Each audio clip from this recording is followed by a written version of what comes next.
बड़ी खबरों को लेकर। रविवार को जमीनी विवाद में बीजेपी नेता पर हुए जानलेवा हमले के मामले में पुलिस ने बड़ी कार्रवाई की है। पुलिस ने एफआईआर दर्ज कर 24 घंटे के अंदर नामजद सभी चारों आरोपियों को गिरफ्तार किया है। पुलिस ने माफिया अतीक के भाई अशरफ के बिजनेस पार्टनर रहे जेपी दुबे, विकास पासी, सुनील पासी और संजय को गिरफ्तार किया। एडीसीपी सिटी जोन के मुताबिक जमीनी विवाद में पीपल गांव झलवा में बीजेपी नेता सोनू कुमार के साथ मारपीट की गई थी।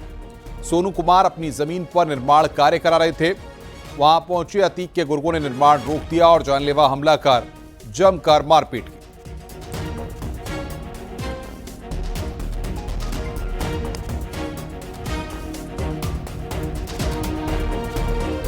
के अंतर्गत पीपल गांव क्षेत्र में दो पक्षों के बीच वाद विवाद व मारपीट की घटना प्रकाश में आई थी। इसका तत्काल संज्ञान लेते हुए थाने की टीम मौके पर पहुंची और जो चोटिल था, जिसका नाम सोनू कुमार है, उसको अस्पताल में इलाज हेतु भर्ती कराया गया। तत्काल ही इसमें एफआईआर पंजीकृत की गई व 4 टीमों का गठन किया गया, जिनने 24 घंटे के अंदर 4 नामजद अभियुक्तों को गिरफ्तार किया है। अग्रिम विधिक कार्रवाई प्रचलित है। अम्बेडकर नगर पुलिस ने गोकशी मामले में 3 आरोपियों के खिलाफ बड़ी कार्रवाई करते हुए लगभग 13 करोड़ की संपत्ति जब्त की है। आरोपी अब्दुल रकीब की 5 करोड़, अरसे आलम की 7 करोड़ और तनवीर की 1 करोड़ की संपत्ति को जब्त किया गया है। बता दें कि 2022 में केस दर्ज होने के बाद 2023 में कुर्की की कार्रवाई हुई।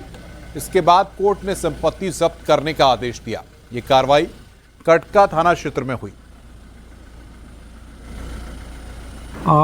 जो अपराधी हैं, विशेषकर जो गोकश हैं और जो गोकशी में लिप्त रहते हैं, इनके विरुद्ध जो है निरंतर लगातार कठोर वैधानिक कार्रवाई की जा रही है। उसी के क्रम में जो कटका थाना क्षेत्र है, इसमें 2022 में एक गोकशी का अभियोग पंजीकृत हुआ था, जिसके आधार पर गैंगस्टर का मुकदमा लिखा गया था और जिनमें 14(1) के अंतर्गत जो है इनकी संपत्ति कुर्क की गई थी।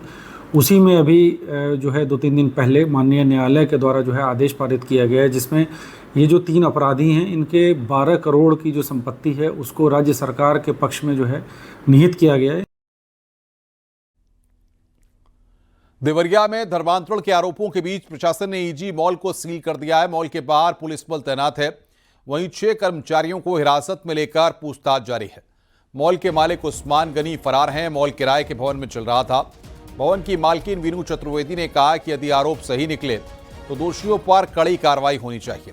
मामला तब सामने आया जब मॉल में काम करने वाली एक युवती ने मालिक उस्मान गनी, उनकी पत्नी और साले गौहर अली पर धर्मांतरण का दबाव बनाने का आरोप लगाया। जांच में पता चला है कि गौहर अली ने एक हिंदू युवती का धर्म परिवर्तन कराया है। जिले के विशेष समुदाय से ताल्लुक रखने वाले ईजी मार्ट के मालिक पर मुकदमा दर्ज होने के बाद सदर कोतवाली पुलिस भी एक्शन मोड में आ गई है।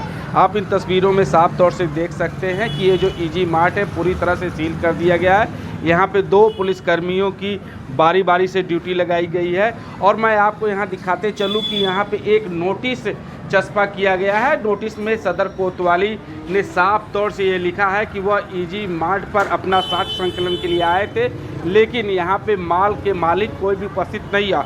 और हम आपको दूसरी तस्वीर दिखा रहे हैं कि ये देखिए, ये वही देवरिया पुलिस का सील है जिन्होंने ईजी मार्ट को पूरी तरह से सील कर दिया है और लगातार पुलिस धर्मांतरण के अभियुक्तों को पकड़ने के लिए दबिश दे रही है, लेकिन अभी तक कोई भी अभियुक्त अरेस्ट नहीं हुआ है। वहीं इस पूरे मामले में लेकर नए खुलासे भी हो रहे हैं। देवरिया से न्यूज़ 18 के लिए उमाशंकर भट्ट। मथुरा से खबर है, पति पत्नी के बीच हुए विवाद में चाकूबाजी हुई है। पत्नी, भाई और मां पर चाकुओं से हमला हुआ है। बीच बचाव करने आए किराएदार पर हमला किया गया। आसपास के लोगों ने आरोपी पति को पकड़ा है। पति पत्नी के बीच लंबे समय से विवाद था। 1 साल से मायके में रह रही थी महिला। पत्नी को छोड़ने आए थे मायके वाले। थाना कोतवाली के राधिका बिहार कॉलोनी की घटना है। कल आप बुला लीजिए, कल एक्सरे करा लीजिए। बुलंदशहर में खड़े ट्रक में लगी आग। ट्रांसफार्मर से निकली चिंगारी ट्रक में आग लग गई। ट्रक पूरी तरह जलकर राख हुआ। फायर ब्रिगेड की टीम ने आग पर काबू पाया है। तो ट्रांसफार्मर की चिंगारी से यहां पर आग लगी है। फायर ब्रिगेड की टीम ने आग पर काबू पाया है।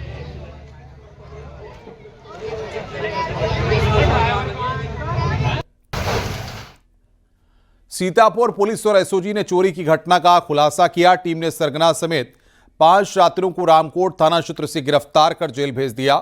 पुलिस ने इनके पास से लाखों के जेवर समेत 27,000 कैश बरामद किया। इसके अलावा पुलिस ने 3 तमंचे, 5 कारतूस समेत 2 बाइक बरामद की हैं।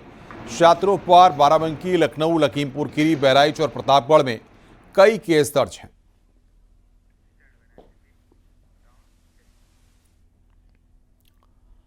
कानपुर पुलिस ने बड़ी सफलता हासिल की है। फर्जी जज बनकर लाखों करोड़ों की ठगी करने वाले शातिर पति पत्नी को गिरफ्तार किया गया। डीसीपी सेंट्रल ने बताया कि दोनों ने मिलकर एक महिला नर्सिंग ऑफिसर से ठगी की है। महिला ने फर्जी पहचान बनाकर पीड़िता को लोन दिलाने का लालच दिया। पीड़िता से ठगी कर दोनों फरार हो गए। पुलिस को छात्रों के पास से लगभग 45 लाख कैश बरामद हुआ। पीड़िता हैं, महिला नर्सिंग ऑफिसर हैं किंग जॉर्ज मेडिकल कॉलेज में। इनके साथ एक बड़ी घटना हुई जिसमें ये हमने 43 लाख रुपए बरामद किया है। और इन्होंने मैट्रिमोनियल साइट पे जा करके एक साइट पे एक लड़के से इनकी बातचीत हुई। लड़के ने कहा कि मैं जुडिशल मजिस्ट्रेट हूँ आजमगढ़ में, फिर सीतापुर में बताया। और इस तरीके से इनकी चैट हुई। फिर उन्होंने कहा कि मुझे लग्जरी गाड़ी चाहिए। इन्होंने लगभग 45 लाख का लोन लिया।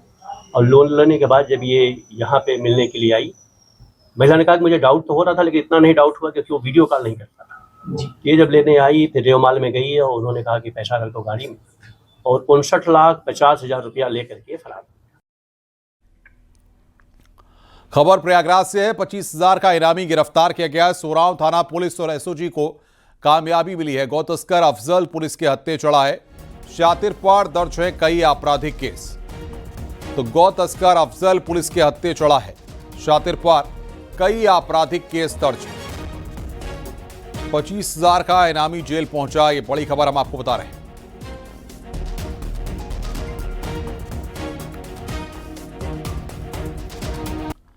हापुड़ पुलिस ने सुफियान हत्याकांड का खुलासा करते हुए 2 आरोपियों को गिरफ्तार किया।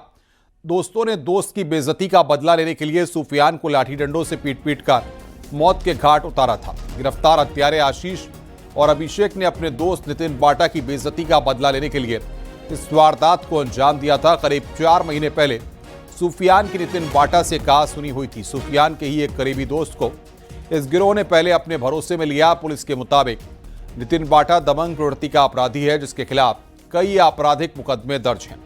क्षेत्र में वर्चस्व बनाने के लिए गिरोह के साथ घटनाएं करता है। इस घटना में 3 से 4 और नाम सामने आए हैं जिन्हें भी जल्द गिरफ्तार किया जाएगा। सितंबर को थाना कपूरपुर पे अभियोग पंजीकृत हुआ था जिसमें सुफियान नामक एक व्यक्ति जो कि सिरौंदन का रहने वाला था और जिसका शव शिकारपुर थाना क्षेत्र जनपद बुलंदशहर में मिला था और वहां पर पोस्टमार्टम हुआ था अज्ञात में। उसके बाद में उनकी पहचान हुई थी सुफियान के रूप में, तो इनका अभियोग पंजीकृत किया गया था। इसमें जो वादी हैं उनके द्वारा एक पुरानी रंजिश की बात बताई गई थी कि अप्रैल के महीने में कुछ मारपीट हुई थी। तब से ही ये जो स्थानीय युवकों का एक ग्रुप था जो इनसे बदला लेना चाह रहा था। 1 महीने पहले इन्होंने साजिश बनाई थी। प्रतापगढ़ से खबर है जहां पर रास्ते विवाद को लेकर 2 पक्षों में जमकर लाठी डंडे चले। मारपीट में 2 पक्षों से 2 महिला समेत 7 लोग घायल हुए। मामला पट्टी कोतवाली के समोगरा गांव का है जहां रास्ते के विवाद में 2 पक्षों में खूनी संघर्ष हुआ।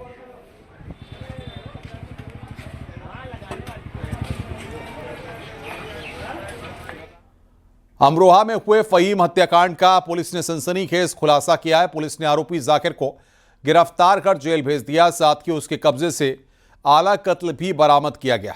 पुलिस के मुताबिक दोनों के बीच विवाद थूकने पर शुरू हुआ था। आरोपी जाकिर के थूकने पर फहीम नाराज हुआ। दोनों के बीच कहासुनी हुई। इतने में आरोपी जाकिर ने फहीम पर हमला कर दिया। हालांकि दोनों के बीच पुरानी रंजिश भी थी जो कई सालों से चली आ रही थी। थाना अमरोहा नगर क्षेत्र अंतर्गत फहीम पुत्र स्वर्गीय महबूब आलम निवासी मोहल्ला चकली थाना अमरोहा नगर की गोली मार के हत्या किए जाने के संबंध में मृतक के भाई द्वारा थाना अमरोहा नगर पर जाकिर आदि 4 नफर के विरुद्ध उचित धाराओं में अभियोग पंजीकृत कराया था। उक्त अभियोग की विवेचना प्रभारी निरीक्षक अमरोहा नगर पंकज तोमर द्वारा की जा रही थी। उक्त प्रकरण में आज दिनांक 14/9/2025 को थाना अमरोहा नगर की पुलिस द्वारा इस घटना में वांछित जाकिर पुत्र वली मोहम्मद निवासी मोहल्ला चकली अमरोहा नगर को गिरफ्तार करने में सफलता प्राप्त हुई है। खबर आगरा से है। एक सेल्फी ले रहा लड़की को महंगा पड़ गया। सेल्फी लेते समय 15 साल की लड़की यमुना नदी में गिर गई। पानी का तेज बहाव होने के चलते बच्ची यमुना नदी में बह गई। हादसे की जानकारी मिलने पर पुलिस मौके पर पहुंची और गोताखोरों की मदद से बच्ची को ढूंढने का काम जारी है।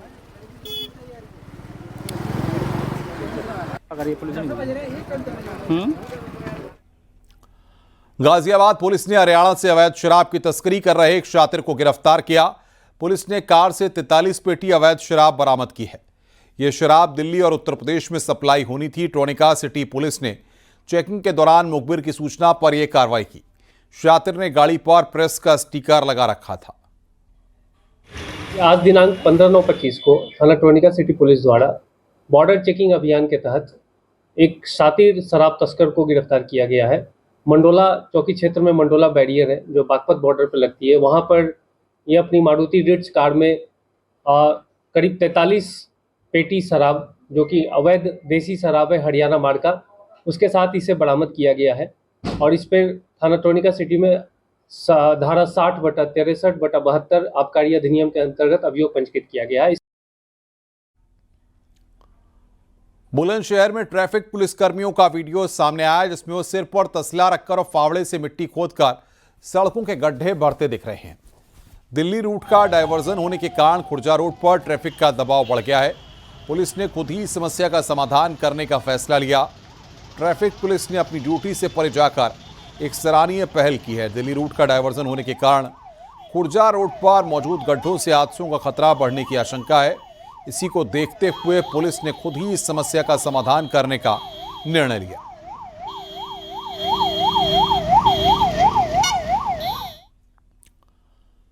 महोबा की पनवाड़ी ग्राम पंचायत में मतदाता सूची में बड़ी गड़बड़ी का मामला सामने आया है।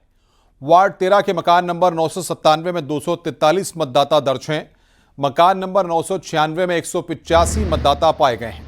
मकान नंबर 1702 में 29 मतदाता सूचीबद्ध हैं। त्रिस्तरीय पंचायत चुनाव 2026 की तैयारियों के लिए बीएलओ मतदाता सूची का पुनरीक्षण कर रहे हैं। मोहल्ला बजनापुरा में रविंद्र कुमार अयरवार को जब मतदाता सूची दिखाई गई तो वे हैरान रह गए।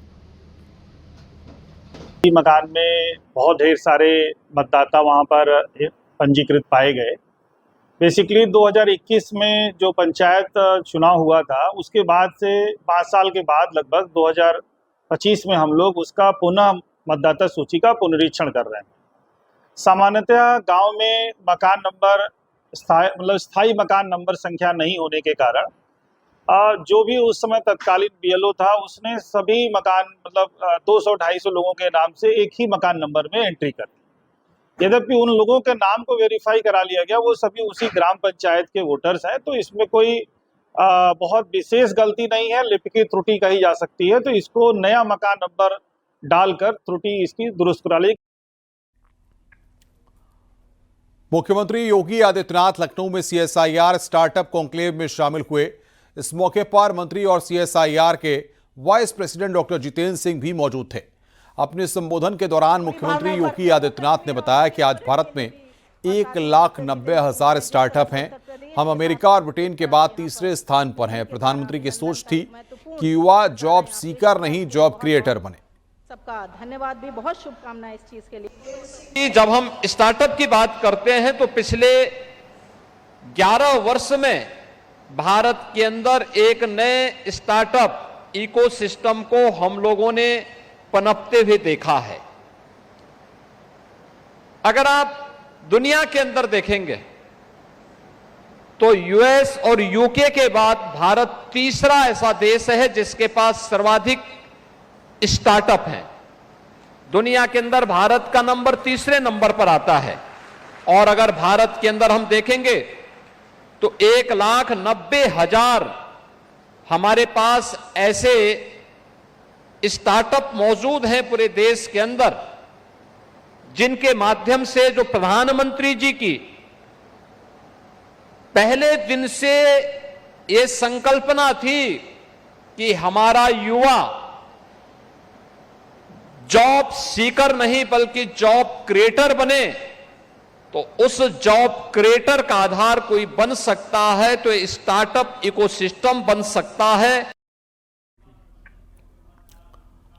प्रधानमंत्री नरेंद्र मोदी के संसदीय क्षेत्र वाराणसी में दिशा की बैठक हुई। पीएम मोदी के प्रतिनिधि के तौर पर हरदीप पुरी ने जिले के विकास कार्यों और योजनाओं की प्रगति की समीक्षा की। बैठक में प्रधानमंत्री आवास योजना की सफलता को लेकर समिति की तरफ से धन्यवाद प्रस्ताव पारित किया गया। साथ ही 38 विभागों से जुड़ी 77 केंद्रीय योजनाओं पर चर्चा हुई। सर्किट हाउस में हुई बैठक में सांसदों और विधायकों के साथ सभी प्रमुख जनप्रतिनिधि और अधिकारी मौजूद रहे।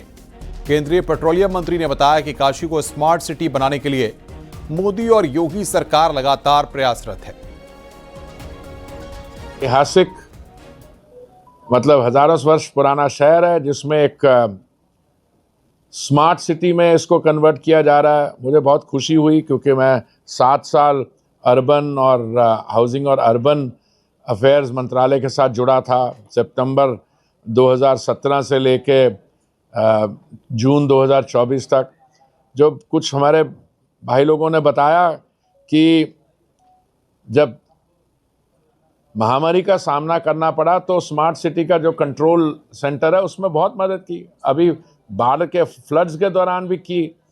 तो देखिए ये सब वाराणसी में जो ट्रांजिशन हो रही है इसके कई कारण हैं। यहाँ पे ये बहुत राज्य सरकार इसको सीरियसली लेती है, केंद्र सरकार सीरियसली लेती है। माननीय प्रधानमंत्री जी यहाँ से इलेक्टेड हैं। 2027 विधानसभा चुनाव से पहले बीजेपी पार्टी स्तर पर वोटर लिस्ट की जांच करेगी।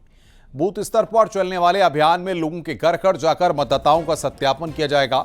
इस जांच के बाद पार्टी फर्जी मतदाताओं और जिन लोगों के नाम 2 जगहों पर वोटर लिस्ट में शामिल हैं उनके नाम कटवाने की कोशिश करेगी। बताया जा रहा है कि राज्य निर्वाचन आयोग की मतदाता सूची में करीब 1.5 करोड़ मतदाताओं के नाम ग्राम पंचायत और नगरीय निकाय की मतदाता सूची दोनों में होने की बात सामने आई है।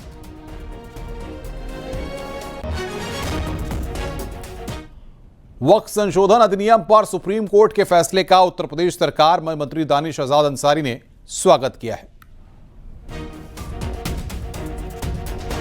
वक्फ संशोधन अधिनियम को लेके जो माननीय सुप्रीम कोर्ट का जो आज फैसला आया है, ये फैसला स्वागत योग्य है। और इस फैसले ने ये बता दिया है, इस फैसले ने ये मोहर लगा दी है कि केंद्र सरकार की, मोदी सरकार की जो नीयत थी वक्फ संशोधन अधिनियम को ले आने के पीछे, वो जो नीयत है बहुत साफ और बहुत पाक थी। जो मोदी सरकार की नीयत थी वो केवल और केवल मुसलमानों के डेवलपमेंट के लिए थी, पिछड़े पासमानदा मुसलमानों के उत्थान के लिए थी, मुस्लिम महिलाओं की तरक्की के लिए थी। माननीय सुप्रीम कोर्ट के फैसले की रोशनी में जो भी चीज जरूरी होगा हमारे वक्फ संशोधन अधिनियम के माध्यम से मुसलमानों के डेवलपमेंट के लिए, हम वो तमाम चीजें करेंगे।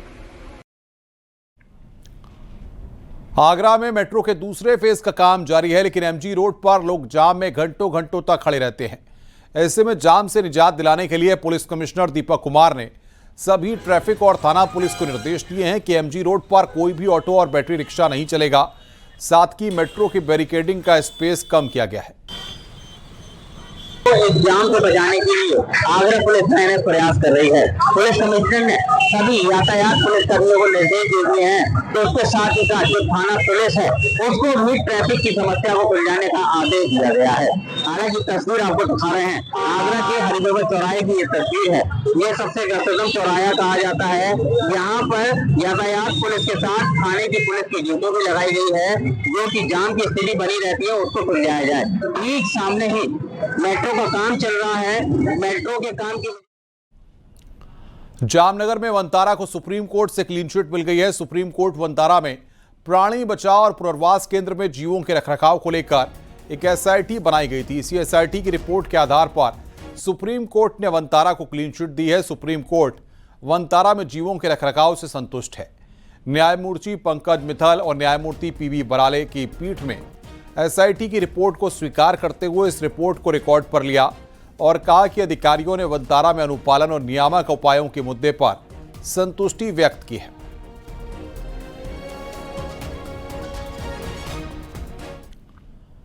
जामनगर के वनतारा प्राणी बचाव और पुनर्वास केंद्र को सुप्रीम कोर्ट से बड़ी राहत मिली है। सुप्रीम कोर्ट की बनाई गई एसआईटी ने जांच रिपोर्ट में साफ कर दिया है कि वनतारा में जीव जंतुओं की देखभाल पूरी तरह सही तरीके से हो रही है। अदालत ने कहा है कि वो वनतारा में रखरखाव और व्यवस्था से संतुष्ट हैं। लंबे समय से चल रही कानूनी लड़ाई के बाद अब वनतारा को क्लीन चिट मिल गई है।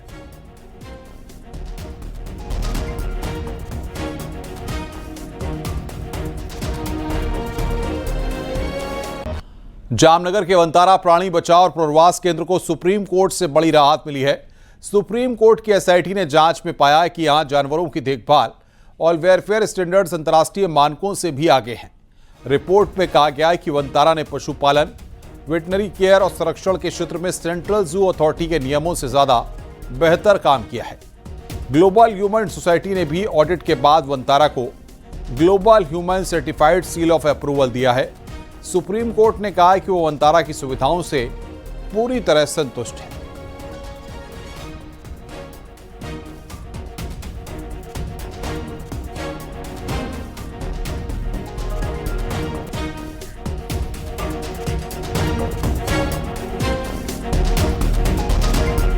आगे बढ़ते हैं। अयोध्या में राम जन्मभूमि तीर्थ ट्रस्ट के नवनियुक्त सदस्य कृष्ण मोहन ने रामलला के दर्शन किए, साथ ही हनुमानगढ़ी में भी पूजा अर्चना की। इस दौरान कृष्ण मोहन को ट्रस्ट की ओर से नियुक्ति पत्र सौंपा गया। राम मंदिर ट्रस्ट के नवनियुक्त सदस्य कृष्ण मोहन ने कहा कि ट्रस्ट जो जिम्मेदारी देगा उसको वो पूरा करेंगे।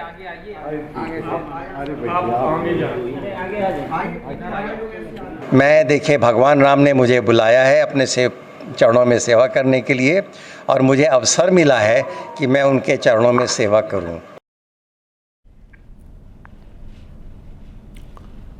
मेरठ के विक्टोरिया पार्क में चल रही रामकथा के दौरान जगतगुरु स्वामी रामभद्राचार्य ने मुस्लिम महिलाओं की हालत पर चिंता जताई। उन्होंने कहा कि जितनी दुर्गति इस्लाम परंपरा में महिला की हुई ऐसी कहीं देखी नहीं जाती। हमारे यहाँ महिलाओं को देवी माना जाता है। रामभद्राचार्य के बयान को लेकर सियासी गलियारों में शोर गोल तेज हो गया है।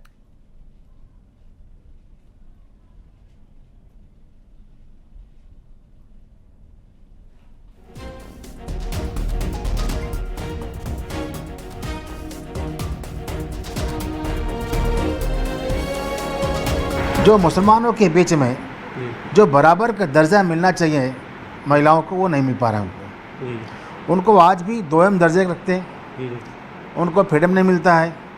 कभी कभी देखते हैं सोशल मीडिया पर कि जो पढ़े लिखे मुस्लिम बच्चियां हैं वह अपने आप को इसका विरोध करती हैं और विरोध करते हुए कह रही हैं कि मेरा जन्म यहाँ क्यों हो गया।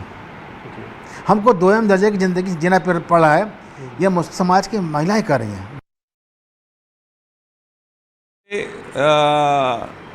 एक अच्छे जो है कि क्या संत थे, लेकिन अब सरकारी हो गए हैं, तो इसलिए सरकार के इशारे पर बयान देते हैं।